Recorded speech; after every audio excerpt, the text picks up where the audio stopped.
Hey everybody, this is Doug Kenny from Relentless and Unstoppable, and today we're reading Mighty Jackie, the Strikeout Queen by previous RNU guest Marissa Moss. It was introduced to me in 4th grade by my instructor Trisha Wynn. Thank God it survived over the years, and I'm looking forward to be reading it 20 years later for everyone. Mighty Jackie, the Strikeout Queen, Marissa Moss, illustrated by C.F. Payne. It was April 2nd, 1931, and something amazing was about to happen. In Chattanooga, Tennessee, 2 teams were about to play an exhibition game of baseball. Take me out to the ball game. Take me out to the crowd. One was the New York Yankees, a legendary team with famous players. Babe Ruth, Lou Gehrig, and Tony Lazzari. Ooh, big names. The Babe, the luckiest man on the face of the earth, and good old Tony. The other was the Chattanooga Lookouts, a small team, a nothing team, except for the pitcher, Jackie Mitchell. Let's see where this goes.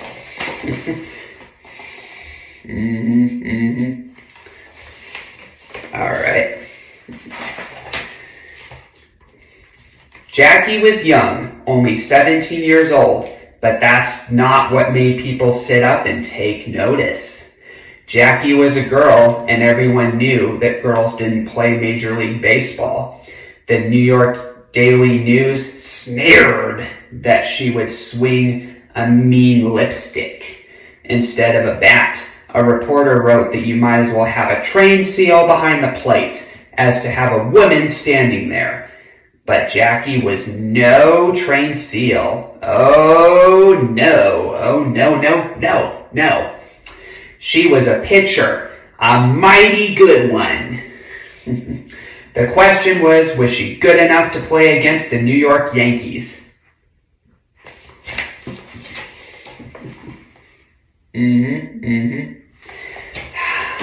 Okay, all right. As long as she could remember, Jackie had played ball with her father. She knew girls weren't supposed to. All the kids at school, all the boys in her neighborhood told her that. When one boy yelled at another one, "You throw like a girl," it was an insult. Everyone knew girls couldn't throw, or that's what they thought.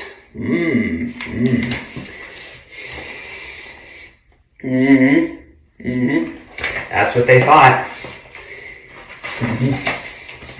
Day after day in the neighborhood sandlot, Jackie's father told her differently. He said she could throw balls, and she did. Good man. She ran bases, she swung the bat, and by the time she was 8 years old, Dazzy Vance, the star pitcher for the Brooklyn Dodgers, had taught her how to pitch. A real pitcher talking to a little girl was all Jackie needed to start dreaming of playing in the World Series. Oh, she's shooting for the stars, everyone. Her father saw her talent, and so did Dazzy. He told her she could be good at whatever she wanted as long as she worked at it. And Jackie worked at baseball. She worked hard.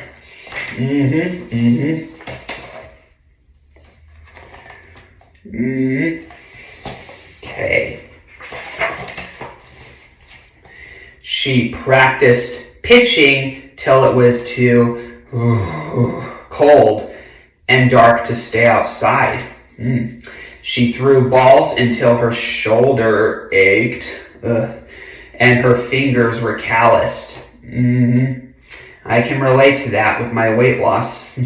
She pitched until her eyes blurred over and she couldn't see where she was throwing.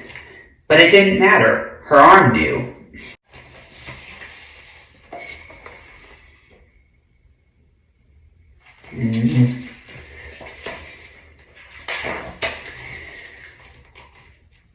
And now she was finally going to have her chance to play on a real baseball team, to pitch to real players. The stands were packed. A crowd of 4,000 had come to see the strange sight of a woman on the pitcher's mound. Yep, and these are how buildings looked back then. That's what architecture was like in the 30s and beyond. Oh man, this picture of her is really, really good. I love it, love it, love it. Bold and courageous. Anyway, she stood tall on the field and looked back at the crowd in the bleachers. They were waiting for her to make a mistake, and she knew it. They were waiting for her to prove that baseball was a man's game, not her game. Anything you can do, I can do better. No, you can't. Yes, I can. No, you can't. Yes, I can. Yes, I can. All right. It is my game, she muttered to herself and bit her lip. The Yankees were up, top of the first, and the batter was walking up to the plate. Jackie was ready for him, the ball tight in her left hand. Play ball! I have a feeling from where this is going that it's going to be the Yankee players that have to bite their lips knowing what Jackie's going to throw at them. Okay, all right. Yeah, isn't this a good picture of her, ladies and gentlemen? Okay. Except the batter was Babe Ruth. Babe Ruth, the home run king, a big mountain of a man, and Babe didn't like the idea of a woman pitcher at all. He thought women were too delicate for baseball. They'll never make good, he said. It would kill them to play ball every day. He walked to the plate and tipped his cap at Jackie. But if she thought he was going to go easy on her, she could forget it. He gripped the bat and got ready to slam the ball out of the ballpark. It's out of the park, I'm sure was on his mind at the time. There's the one and only Babe, George Herman Ruth. All right. Jackie held that ball like it was part of her arm. And when she threw it, she knew exactly where it would go. Right over the plate, right where the Babe wasn't expecting it, right where he watched it speed by, and blunk into the catcher's mitt. Strike! Babe Ruth gaped. He couldn't believe it. The crowd roared. Jackie tried to block them out. To see only the ball, to feel only the ball. But Babe Ruth was facing her down now, determined to not let a girl make a fool out of him. She flinched right before the next pitch, and the umpire called a ball.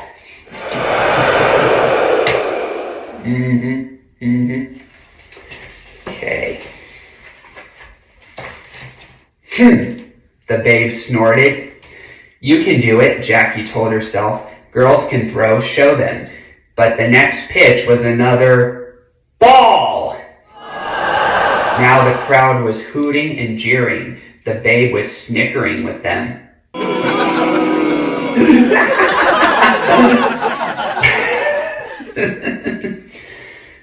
Jackie closed her eyes. She felt her fingers tingling around the ball. She felt its heft in her palm. As she felt the force of her shoulder muscles as she wound up for the pitch. She remembered what her father had told her.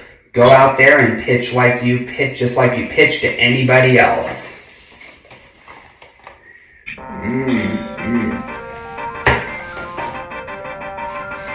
Okay. Strike! Now the Babe was mad. This was serious. The Babe was striking out, and the pitcher was a girl. Ooh.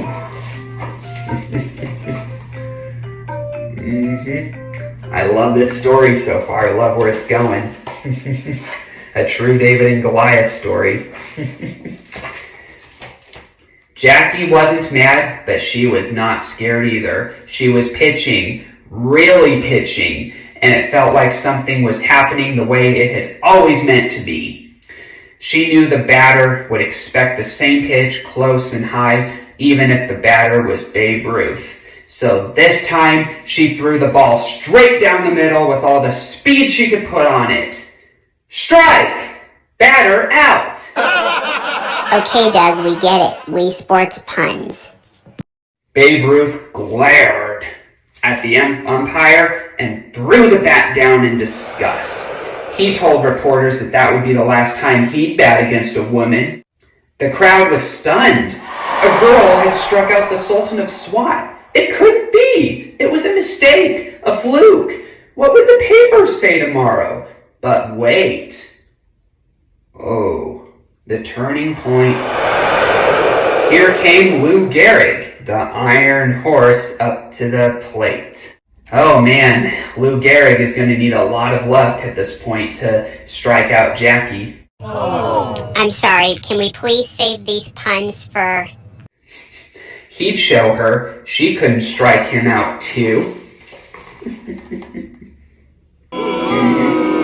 Okay. Lou Gehrig swung with a mighty grunt, but his bat hit nothing but air. Strike! Doug, please stop and just read the chocolate room. He looked stunned, then dug in his heels and glared at Jackie. Strike! All right.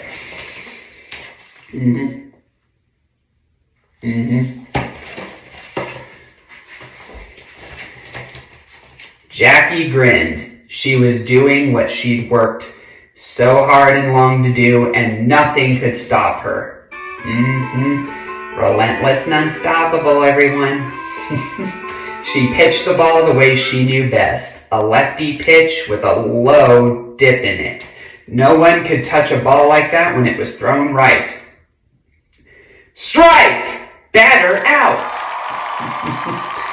Lou Gehrig was not lucky this time. Yeah, alright.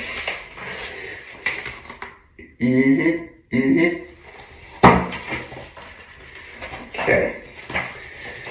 The crowd, so ready to boo her before, rose with a roar, clapping and cheering like crazy. Back to back, Jackie had struck out two of baseball's best batters, Babe Ruth and Lou Gehrig. She'd proven herself, and now the fans loved her for it. But Jackie didn't hear them. She was too proud and too happy. She'd done what she'd always known she could do. She'd shown the world how a girl could throw as hard and as fast and as far as she wanted. I love it. This is certainly a happily ever after for her. That's it, everyone. Yeah, so everybody, please follow Marissa Moss on her website, and please buy this amazing book for your kids. It'll teach them that if you work hard at things, you will succeed. Thank you.